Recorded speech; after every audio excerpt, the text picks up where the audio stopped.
এখন কথা হচ্ছে বেজর রাত্রিগুলো আমরা ইবাদত বন্দেগীর মধ্য দিয়ে শবে কদর তালাশ করব কেন? এই রাত পাইলে লাভ কি? এই রাতের দাম কি?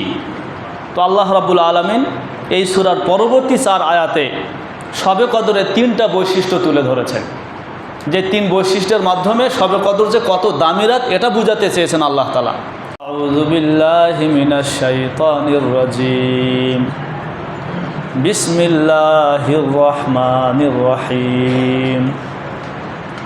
ইন্না আনজালনাহু ফি লাইলাতিল কদর ওয়া মা আদরাকা মা লাইলাতুল কদর লাইলাতুল কদরি খায়রুম মিন আলফি শাহর তানাজ্জালুল মালাইকাতু ওয়ার রূহু ফিহা বিইذনি রাব্বিহিম মিন কুল্লি আমর সালামুন হিয়া হাত্তা মাতলাইল ফাজর। সাদাকাল্লাহু মাওলানাল আযীম ওয়া সাদাকা রাসূলুহুন নাবিয়ুল কারীম ওয়া নাহনু আলা যালিকা মিনাশ শাহিদিন ওয়াশ শাকিরিন। সুবহানাকা লা ইলমা লানা ইল্লা মা আল্লামতানা ইন্নাকা আনতাল আলিমুল হাকীম। সকলেই পড়ি রব্বি জিদনি ইলমা রব্বি জিদনি ইলমা রব্বি জিদনি ইলমা রব্বি ইশরাহ লি সাদরি ওয়া ইয়াসসির লি আমরি ওয়াহলুল উকদাতাম মিন লিসানি ইয়াফকাহু কওলি। সমস্ত প্রশংসা মহিয়ান গরিয়ান সেই মহান রব্বুল আলামিনের জন্য, যিনি আমাদেরকে পবিত্র রমাদান মাসে আসরের সালাত আদায়ের পর সূর্য ডোবার প্রাককালে দোয়া কবুল হওয়ার এই মোবারক সময়ে পৃথিবীর সবচেয়ে দামি এবং পবিত্র জায়গা মসজিদে বসার তৌফিক দান করলেন। এজন্য আমরা সকলেই অন্তরের অন্তঃস্থল থেকে শুকর আদায় করে বলি আলহামদুলিল্লাহ, এবং লাখো কোটি দরুদ ও সালাম বর্ষিত হোক সৈয়দুল মুরসালিন খাতামুন নবীজিন রাহমাতুল লিল আলামিনের পবিত্র রূহের ওপর, যার উম্মত হওয়ার পরম সৌভাগ্য আল্লাহ আমাদেরকে দান করেছেন। আমরা তার শানে সংক্ষেপে দরুদ পাঠ করি, সকলে বলি সাল্লাল্লাহু আলাইহি ওয়াসাল্লাম। মোহতারাম হাজিরিন, আমি আমার আজকের খুতবায় পবিত্র কোরআনে কারিম থেকে কমবেশ সকলের পরিচিত একটি সূরা সূরাতুল কদর তিলাওয়াত করেছি। আল্লাহ রাব্বুল আলামিন তৌফিক দান করলে তিলাওয়াতকৃত সূরার আলোকে জরুরি কিছু কথা আপনাদের খেদমতে তুলে ধরার চেষ্টা করব ইনশাআল্লাহ। আমা তৌফিকি ইল্লা বিল্লাহিল আলিয়্যিল আযীম। মুহতারাম হাজিরিন, মাস হিসাবে রমাদান মাসের কিছু আলাদা বৈশিষ্ট্য আছে, ঠিক তেমনিভাবে দশক হিসাবে রমাদান মাসের শেষ দশকেরও আলাদা কিছু বৈশিষ্ট্য আছে। মাস হিসাবে রমাদানের আলাদা বৈশিষ্ট্য যেমন, একমাত্র রমাদান মাস যেই মাসের কোনো দিন রোজা ছাড়া কাটানো যায় না। পুরো মাস সবগুলো দিনেই রোজা রাখতে হয়, এরকম বাকি 11 মাসের আর কোনো মাস নেই। এটা রমাদান মাসের একটি বৈশিষ্ট্য যে এ মাস রোজা ছাড়া কাটানো যায় না।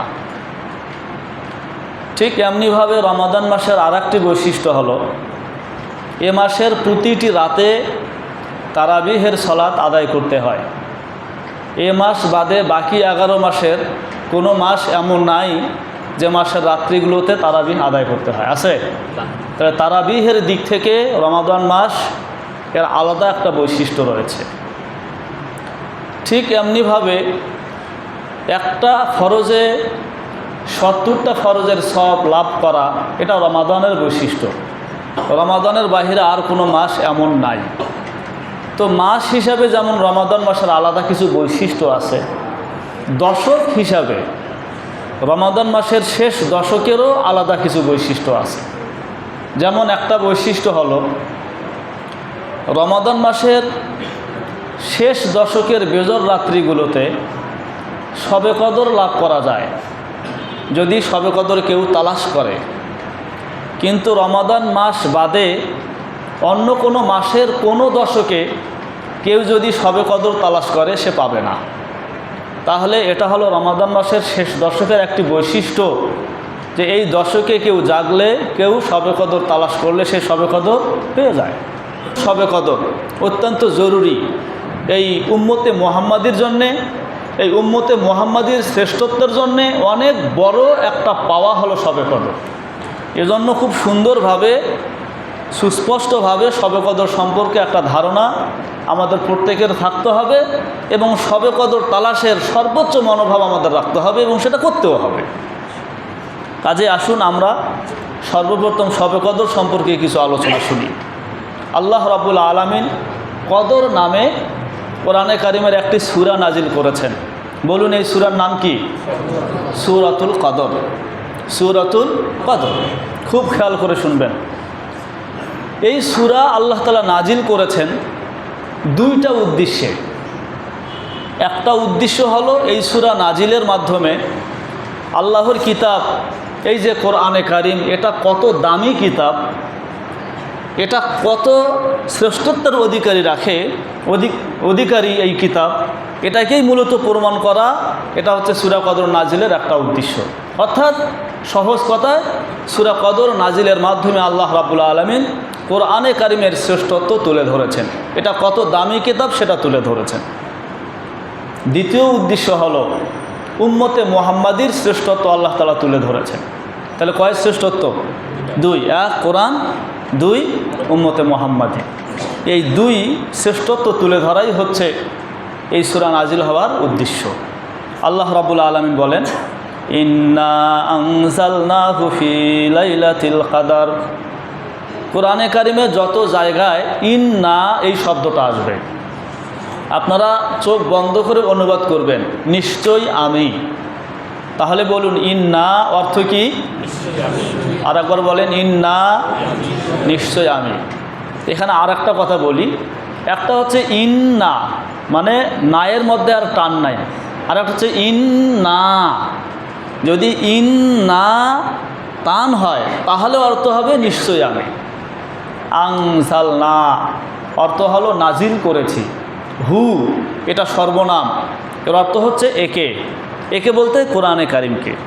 ইন্না নিশ্চয় আমি, আনজালনাহু নাজিল করেছি একে তথা কোরআনকে, ফি মধ্যে, লাইলা রাত, কদর কদর, ফি লাইলাতিল কদর কদরের রাতে। নিশ্চয় আমি একে তথা কোরআনে কারিমকে নাজিল করেছি কদরের রাতে, বা বলতে পারেন শবে কদরে। কতটা কি বুঝে আসছে আপনাদের? ইন্না আনজালনাহু ফি লাইলাতিল কদর, নিশ্চয় আমি কোরআন নাজিল করেছি শবে কদরে। এই হচ্ছে আয়াতের অনুবাদ। এবার আসুন সংক্ষেপে একটু বুঝি কদরের রাতে বা শবে কদরে কোরআন নাজিল করার কি অর্থ। এর এক অর্থ হচ্ছে এই, আল্লাহ রাব্বুল আলামিন লাউহে মাহফুজ থেকে সংরক্ষিত কোরআনকে সম্পূর্ণরূপে শবে কদরে প্রথম আসমানে বাইতুল মামুরে নাজিল করেছেন এবং সেখান থেকে প্রয়োজনে 23 বছরে জিবরাইলের মাধ্যমে নবীজির কাছে প্রেরণ করেছেন। তাহলে পুরো কোরআনটা লাউহে মাহফুজ থেকে প্রথম আসমানে নাজিল হয়েছে যেই রাতে, সেই রাতটার নাম কি? শবে কদর।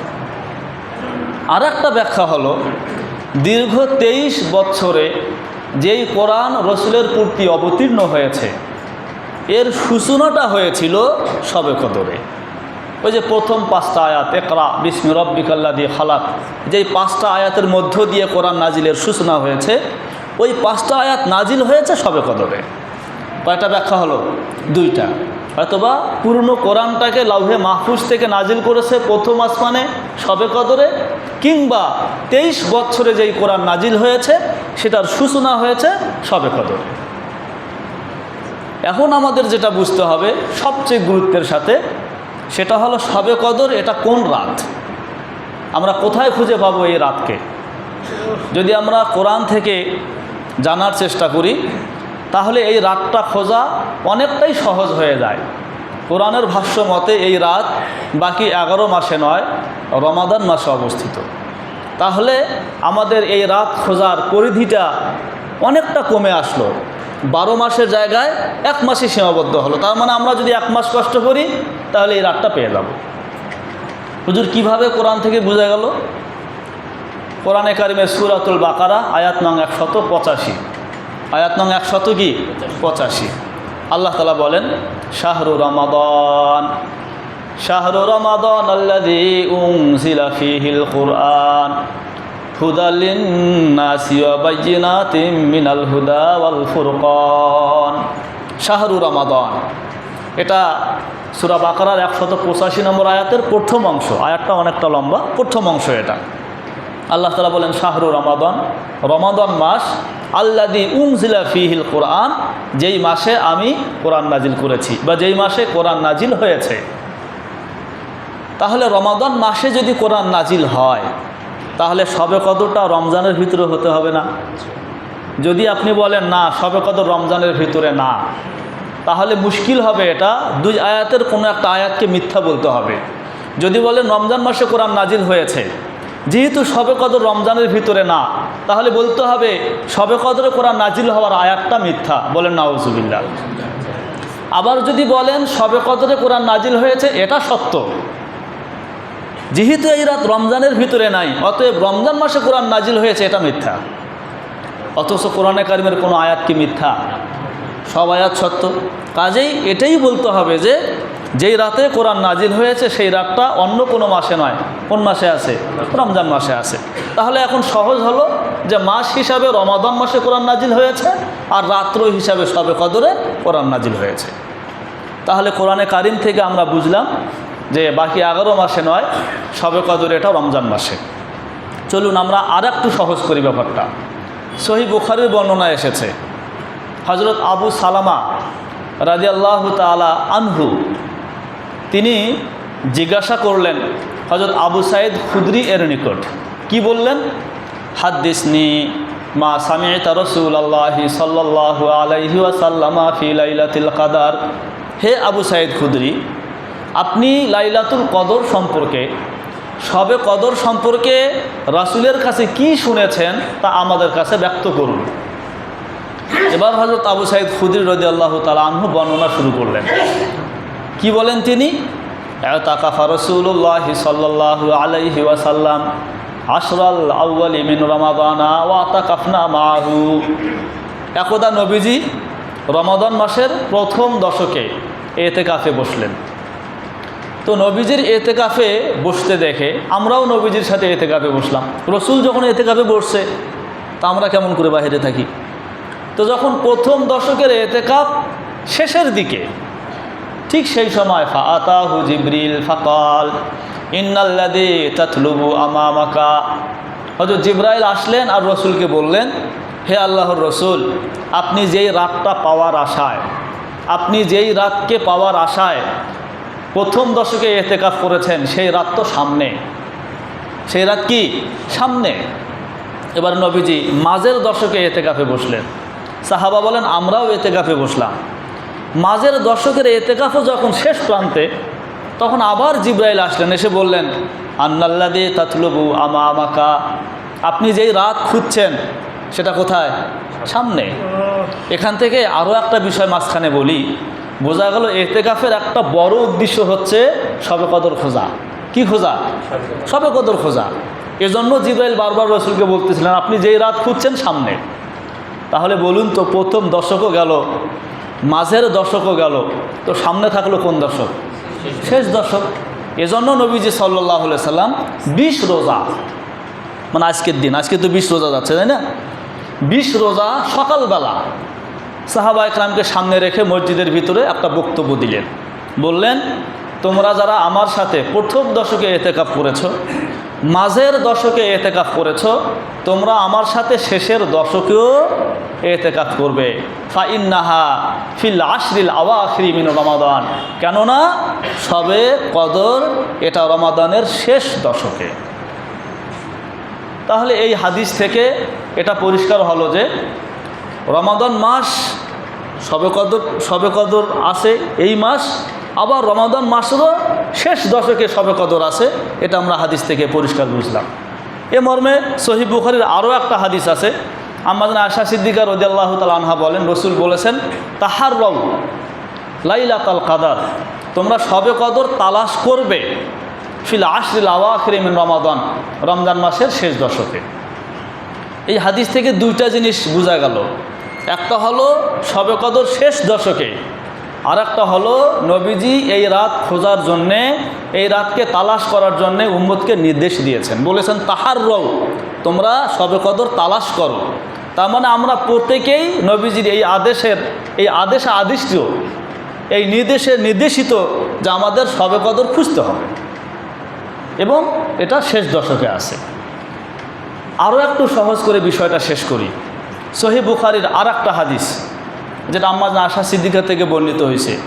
নবীজি বলেন, তোমরা সবে কদর তালাশ করবে রমজানের শেষ দশকের বেজর রাত্রিগুলোতে, অর্থাৎ 21, 23, 25, 27, 29। এর সাথে আবু দাউদ শরীফের একটা হাদিস যোগ করেন, যে হাদিসে নবীজি বলেছেন, লাইলাতুল কদরি লাইলাতুল 27, সবে কদর হচ্ছে 27তম রাত। কোনতম রাত? 27তম রাত, কিন্তু বেজর রাত্রিগুলোর একটা। এজন্য আবু দাউদ শরীফের এই হাদিসটা আর বুখারী শরীফের এই হাদিসটার মধ্যে সামঞ্জস্যতা বিধান করার জন্যে মুহাদ্দিসনে কেরাম বলেছেন, প্রায় সকলে যে সবে কদর এটা ঘূর্ণায়মান, প্রতি বছরে সবে কদরটা ঘোরে। তার মানে সবে কদর এ রমজানে যদি কথার কথা 21-এ হয়, তো আর এক রমজানে হতে পারে 23-এ, আর এক রমজানে হতে পারে 27-এ, আর এক রমজানে 25-এ কিংবা 29-এ। তার মানে শুধু 27 তারিখেই সবে কদর হবে এটা নির্ধারিত না, এটা ঘূর্ণায়মান। 21, 23, 25, 27, 29 বেজর রাত্রির কোনো একটা রাতে হতে পারে, প্রতি বছরেই এটা ঘুরবে। যারা যে দেশে অবস্থান করবে সেই দেশ অনুযায়ী সে যে রাত পাবে তার জন্য সেই রাতটা সবে কদর বলে নির্বাচিত হবে। সেটা আমাদের সাথে সৌদি আরবের মিলুক অথবা না মিলুক, অথবা অন্য কোনো দেশে মিলুক বা না মিলুক, এটাই ফতোয়ার কিতাবে এসেছে। তাহলে মোটামুটি এতক্ষণের আলোচনা থেকে এটা পরিষ্কার হলো যে সবে কদর এটা রমাদান মাসে, সবে কদর রমজান মাসের শেষ দশকে, আবার বেজর রাত্রিগুলোতে। কাজেই আমরা যদি রমাদান মাসের শেষ দশকের বেজর রাত্রিগুলোতে সবে কদর তালাশ করি, ইনশাআল্লাহ আমরা সবে কদর পেয়ে যাব ইনশাআল্লাহ। এখন কথা হচ্ছে, বেজর রাত্রিগুলো আমরা ইবাদত বন্দেগীর মধ্য দিয়ে সবে কদর তালাশ করব কেন? এই রাত পাইলে লাভ কি? এই রাতের দাম কি? তো আল্লাহ রাব্বুল আলামিন এই সূরার পরবর্তী 4 আয়াতে সবে কদরের 3টা বৈশিষ্ট্য তুলে ধরেছেন, যে 3 বৈশিষ্ট্যের মাধ্যমে সবে কদর যে কত দামি রাত এটা বুঝাতে চেয়েছেন আল্লাহ তাআলা। প্রথমে আল্লাহ তাআলা বলেন, ওয়ামা আদরাকা মা লাইলাতুল কদর। আল্লাহ রাব্বুল আলামিন নবীজিকে প্রশ্ন করে নবীজির মনোযোগ আকর্ষণ করলেন, বললেন, ওয়ামা আদরাকা, আপনি কি জানেন মা লাইলাতুল কদর, সবে কদর কি? এখনও কিন্তু আল্লাহ তাআলা নবীজিকে জানান নাই, জানানোর আগে প্রশ্ন করলেন বাড়তি মনোযোগ আকর্ষণের জন্যে, আপনি জানেন সবে কদর কত দামি রাত? এরপর আল্লাহ তাআলা নিজেই উত্তর দিলেন, লাইলাতুল কদরি খায়রুম মিন আলফি শাহর। লাইলাতুল কদরি মানে সবে কদর, খায়রুল শ্রেষ্ঠ, দামি, মিন আলফি শাহর, মিন হতে আলফুন হাজার, শাহরুন মানে মাস, হাজার মাস হতে শ্রেষ্ঠ। সবে কদর 1000 মাস হতে শ্রেষ্ঠ। তাফসিরে মাযহারিতে এসেছে, খুব খেয়াল করেন, তাফসিরে মাযহারিতে এসেছে, সানাউল্লাহ পানিপতি রাহমাহুল্লাহ তিনি বলেন, 1000 মাসের চেয়ে উত্তম এর অর্থ হলো কোনো ব্যক্তি যদি 1000 মাস ইবাদত করে। খুব কঠিন বিষয় এটা, টানা 1000 মাস মানে 83 বছর 4 মাস কেউ যদি টানা ইবাদত করে, তো সে এই দীর্ঘ সময় ইবাদত করে যেই সওয়াব পাবে কেউ যদি শবে কদরে ইবাদত করে সে তার চেয়েও বেশি সওয়াব পাবে। কত বেশি পাবে সেটা আল্লাহই ভালো জানে। তার মানে বেশিটা আমরা না জানলেও অন্তত সর্বনিম্ন বলতে পারি এই রাতের ইবাদত 83 বছর 4 মাস ইবাদতের সমান কমপক্ষে। বেশি কত সেটা আমাদের জানা নেই। এই জন্য আমরা এই রাতটাকে খুঁজবো, যেন আমাদের একটা বছর একটা রাত এটা যেন 83 বছরের সমান হয়। 2 নম্বর আল্লাহ তাআলা বলেন তানাজ্জালুল মালাইকাতু ওয়ার রূহু ফিহা বিইজনি রাব্বিহিম মিন কুল্লি আমর। এই রাতের দ্বিতীয় বৈশিষ্ট্য হলো তানাজ্জালুল মালাইকা।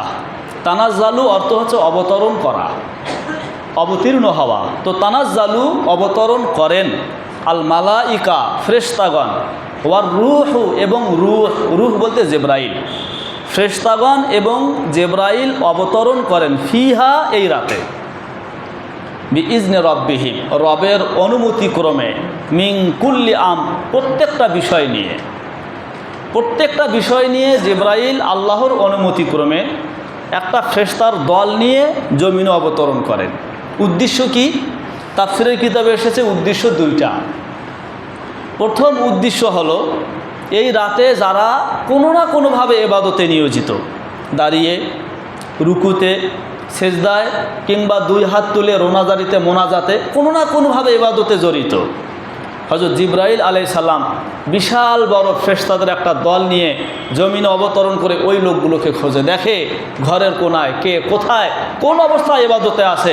তো যাদেরকে ইবাদত অবস্থায় পায় ফেরেশতা জিবরাইল বিশাল বড় ফেরেশতাদের একটা দল নিয়ে তখন তার জন্য মাগফিরাতের দোয়া করতে থাকে। এটা উদ্দেশ্য। তার মানে কেউ হাত তুলে মোনাজাত করছে, আল্লাহ আমার এটা নাই, আমার এটা দরকার, আমাকে এই করো সেই করো, তখন জিবরাইল ফেরেশতাদেরকে নিয়ে তার সাথে আমিন বলে বলে আল্লাহর কাছ থেকে তার ওই মোনাজাতকে পাশ করিয়ে নেয়। এটাই তাফসীরের কিতাবে এসেছে। 2 নম্বর উদ্দেশ্য হলো যেহেতু এই রাতে আগামী 1 বছরের বাজেট এর সিদ্ধান্ত গৃহীত হয়, এজন্য আল্লাহ রাব্বুল আলামিনের পক্ষ হতে প্রত্যেকটা বিষয় নিয়ে হযরত জিবরাইল জমিনে অবতরণ করেন। মানে কে আগামী 1 বছরে দুনিয়াতে আসবে, কে এই দুনিয়া ছেড়ে চলে যাবে, কার কপালে কতটুকু রিজিক আছে, কে কোথায় যাবে, মোট কথা এভরিথিং আগামী 1 বছরের বাজেট নিয়ে হযরত জিবরাইল ফেরেশতাদেরকে নিয়ে জমিনে অবতরণ করেন। এটা আর একটা ব্যাখ্যা। তাহলে এই রাতের দ্বিতীয় বৈশিষ্ট্য হলো হযরত জিবরাইল ফেরেশতাদেরকে নিয়ে জমিনে অবতরণ করেন, নামাজিদেরকে, ইবাদতকারীদেরকে সালাম দেওয়ার জন্যে, তাদের মাগফিরাত কামনা করার জন্যে। তৃতীয় বৈশিষ্ট্য হলো সালাম হিয়া হাত্তা মাতলাইল ফাজর। সারা বছরের আর একটা রাত এমন নাই যেই রাতের ব্যাপারে আল্লাহ তাআলা সালাম বলেছেন। আল্লাহ তাআলা বলেন সালাম, এই রাত আদ্যপান্ত মানে সূর্য ডোবার পর থেকে নিয়ে হিয়া হাত্তা মাতলাইল ফাজর, ফজর উদিত হওয়া পর্যন্ত, সুবহে সাদেক হওয়া পর্যন্ত সম্পূর্ণ রাত হচ্ছে শান্তির রাত, শান্তিময় রাত। এই রাতের কোনো অংশ কোনো অংশের থেকে কম নয়, প্রত্যেকটা অংশেই হচ্ছে দামি, এটা শান্তির রাত। তাহলে এই সূরার আলোকে আমরা শবে কদরের 3টা বৈশিষ্ট্য পাইলাম। একটা হচ্ছে এই রাত 1000 মাসের চেয়ে দামি রাত, আর একটা হচ্ছে এই রাতে হযরত জিবরাইল ফেরেশতাদেরকে নিয়ে জমিনে অবতরণ করেন, আর একটা হলো এই রাত আদ্যপান্ত পুরোটাই কি শান্তির রাত। তাহলে কোরআন নাজিল হয়েছে শবে কদরে, আর শবে কদরের দাম এত বেশি। ওই যে আমি শুরুতে আপনাদেরকে বলেছিলাম এই সূরা নাজিল করে আল্লাহ তাআলা কোরআনের শ্রেষ্ঠত্ব তুলে ধরেছেন। সেটা কিভাবে? যে কোরআন নাজিল হওয়ার রাত যদি এত দামি হয়, এত বৈশিষ্ট্যমণ্ডিত হয়, তাহলে খোদ কোরআনটা কত দামি হবে। তাহলে কোরআনের শ্রেষ্ঠত্ব প্রমাণিত হলো কি না? দেখেন, কোরআন এমন একটা কিতাব, কোরআনের ছোঁয়ায় যে আসছে সে দামি হয়ে গেছে। কোরআনে কারিম নাজিল হয়েছে শেষ নবী মুহাম্মাদের ওপরে। কোনো সন্দেহ আছে আমাদের নবী শ্রেষ্ঠ নবী? কেন? কোরআন নাজিল হয়েছে রসুলের ওপর। কোরআন নাজিল হয়েছে রমাদান মাসে, কোনো সন্দেহ নাই রমাদান মাস বাকি 11 মাসের চেয়ে দামি। কোরআন নাজিল হয়েছে শবে কদরে, তো আল্লাহ তাআলা বলেন শবে কদর 1000 মাসের চেয়ে দামি। সুতরাং এই কোরআন যদি কোনো সিনা হেফাজত করে, হাফেজে কোরআন, যার সিনায় পুরো কোরআনটা মাহফুজ সংরক্ষিত, একজন আলেমে দিন পুরো কোরআনের ব্যাখ্যা বিশ্লেষণ যার সিনায় সংরক্ষিত, তাহলে সেই সিনাই কি হাজার সিনার চেয়ে দামি হবে না? অবশ্যই। এজন্য আমাদেরকে কোরআনের ছোঁয়ায় আসতে হবে। যারা কোরআনের ছোঁয়ায় এসেছে, যার সিনায় কোরআন আছে, তাদেরকে ভালোবাসতে হবে। যদি সেটা আমরা করতে না পারি, যদি আমরা তাদেরকে উপহাসের পাত্রে রূপান্তরিত করি, একজন আলেমের দোষকে নিয়ে যদি 10 জন আলেমকে আমি তাদের সামনে তির্যক বর্ষণ করি, তো এটা আমি মুসলমান হিসাবে এটা আমার জন্য চরম দুর্ভাগ্যের বিষয় হবে। কোরআন দামি কিতাব, সুতরাং এই কোরআন যার সিনায় আছে সেও দামি, তাকে মূল্যায়ন করা মুসলমানদের এটা দাবি জরুরি। এটা হলো কোরআন শ্রেষ্ঠত্ব হওয়ার যে উদ্দেশ্য ছিল সেটা পরিষ্কার হলো। 2 নম্বর দেখেন এই উম্মতের শ্রেষ্ঠত্ব কিভাবে প্রমাণিত হলো। শানে নুজুল, যেটা তাফসিরে ইবনে কাসিরের রুহুল মানিতে এসেছে, আগেরকার নবী তাদের উম্মতদের হায়াত ছিল 1000 বছর, 700, 500 এরকম লম্বা সময়। কিন্তু রসুল আমাদের ব্যাপারে বলেছেন বাইনা 60 ওয়া 70, 60 থেকে 70 অ্যাভারেজে গড়ে। তো সাহাবা একরাম প্রশ্ন করলেন, ইয়া রাসূলুল্লাহ, 60 বছর যদি হায়াত হয় তো 15 বছর তো যাবে প্রাপ্তবয়স্ক হতে, থাকলো কি 45 বছর, রোগ ব্যাধি এদিক সেদিক তো আছে। তো এই যে 45 বছরের ইবাদত আর তাদের 1000 বছরের ইবাদত কিভাবে আমরা মোকাবেলা করব? তাদের সময় বেশি, ইবাদত বেশি, সওয়াব বেশি, তো জান্নাতে তারা তো বড় বড় আসনগুলো দখল করবে, বড় বড় মর্যাদার অধিকারী হবে। আমরা আমাদের এই অল্প আমল নিয়ে কী করব? কিভাবে তাদের মোকাবেলায় আসব? তখন আল্লাহ তাআলা এই সূরা নাজিল করলেন। আল্লাহ, খুব মনোযোগ দিয়ে শুনুন এই কথাটা। এই সূরা নাজিল করে আল্লাহ রাব্বুল আলামিন এই উম্মতের এক একটা বছরকে কমপক্ষে 83 বছরের সমান বানিয়ে দিলেন। তার মানে 60 বছরও যদি হায়াত পায়, 15 বছর বাদ দেন, 45 বছর। 45 বছর মানে এই লোকটা প্রাপ্তবয়স্ক হওয়ার পরে তার জীবনে তার উপর দিয়ে 45টা বছর গেছে, মানে কমপক্ষে 45টা কি গেছে? শবে কদর গেছে। সে যদি 45টা শবে কদর পেয়ে থাকে, তার এক একটা বছর হয়েছে 83 বছরের সমান। তো পিছিয়ে থাকলো কই? এভাবে আল্লাহ রাব্বুল আলামিন এই উম্মতকে দামি বানালেন। এরা শ্রম দিবে অল্প, এরা সময়ও পাবে অল্প, কিন্তু বিনিময়ে তারা বেনিফিট পাবে অনেক বেশি। 60 বছর, 1000 বছরের সওয়াব তারা কামাই করে বসবে। এজন্যে কোনোভাবেই আমাদের এই রাত হাতছাড়া হয়ে যাক এটা যেন না হয়। যে কোনো মূল্যে আমাদেরকে এই রাত পাইতেই হবে, যে কোনো মূল্যে।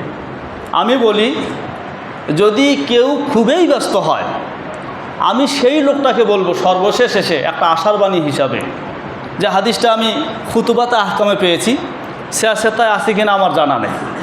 হাদিসটা হলো, নবীজি বলেছেন, যদি কোনো ব্যক্তি শবে কদরে এশার সলাত, কি বললাম, এশার সলাত এবং ফজরের সলাত জামাতের সাথে আদায় করে, ওই লোকটা শবে কদরের বরকত হতে বঞ্চিত নয়।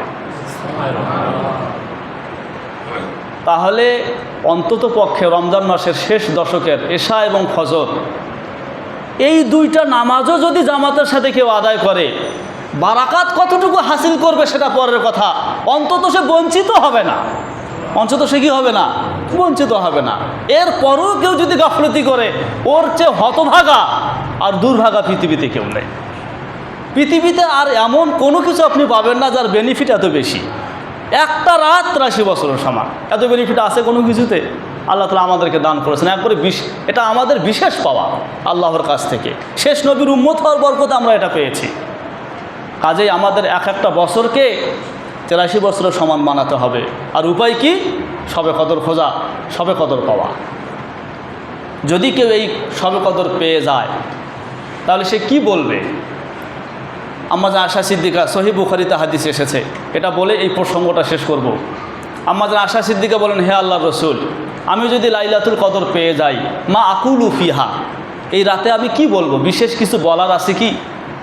নবীজি বললেন, হ্যাঁ, যদি তুমি শবে কদর পাও তাহলে তুমি একটা দোয়া করবে, আল্লাহুম্মা, সবাই বলেন, আল্লাহুম্মা ইন্নাকা আফুবুন তুহিব্বুল আফওয়া ফাফু আন্না। এই দোয়াটা বেশি করে করবে, আল্লাহুম্মা ইন্নাকা আফুবুন তুহিব্বুল আফওয়া আল্লাহুম্মা ইন্নাকা আফুবুন তুহিব্বুল আফওয়া ফাআফু আন্না, আল্লাহুম্মা ইন্নাকা আফুবুন তুহিব্বুল আফওয়া ফাআফু আন্না। শিখে নেবেন, এই দোয়াটা তুমি বেশি করে পড়বে। তাহলে এই রাতে কি বলবো সেটা আমরা হাদিস থেকে জানলাম। পাশাপাশি আরও একটা জিনিস সেখান থেকে বোঝা গেল, আম্মা জান আয়েশা সিদ্দিকা কিন্তু বলেছিলেন যদি আমি শবে কদর পাই, তার মানে বোঝা গেল শবে কদর পাইলে বোঝা যাবে। সবাই না বুঝলে কেউ হয়তো বুঝবে, বা শবে কদরের কিছু আলামত আছে বোঝা গেল। নাহলে আম্মা জান আয়েশা সিদ্দিকা কেমন করে বললেন যদি আমি শবে কদর পাই? আলামত আছে না নেই? তা সহিহ মুসলিম শরীফে একটা হাদিস এসেছে, নবীজি বলেন আমারাতুহা, শবে কদরের আলামত হলো আং তাতলু আশ-শামসু ফি সাবিহাতি ইয়াউমিহা জিয়া আলা শুআ আলাহা, সেই রাত শেষে সকালবেলা পূর্বাকাশে সূর্য উদয় হবে ধপধপে সাদা, তবে সেটাতে কোনো আলো থাকবে না। সূর্যটা সাদা হবে কিন্তু তাতে কি থাকবে না? রশ্মি থাকবে না, তেজ থাকবে না। তো যদি কোনো রাত শেষে সূর্য ওঠে এভাবে, তাহলে বোঝা যাবে ওই রাতটা কি শবে বরাত ছিল। তো শেষে গিয়ে বুঝে তো আপনার লাভ নাই। এজন্য আপনার কাজ হচ্ছে প্রতিটা রাত শবে কদর মনে করে ইবাদত করা। সকালবেলা যদি এমনটা দেখেন তাহলে আপনি বুঝে নেবেন আজকের রাতে আমি ইবাদত করলাম, এটা শবে কদরও হয়েছে আলহামদুলিল্লাহ। কারণ আপনি আলামত পাওয়ার পরে যদি প্রস্তুতি নিতে যান পাবেন, ততক্ষণে তো শেষ। এজন্য প্রতি রাতেই ইবাদত করবেন। আলামত দেখে মনের ভিতরে সান্ত্বনা জোগাবেন, হ্যাঁ আমি আশা করি কি পেয়েছি, শবে কদর পেয়েছি।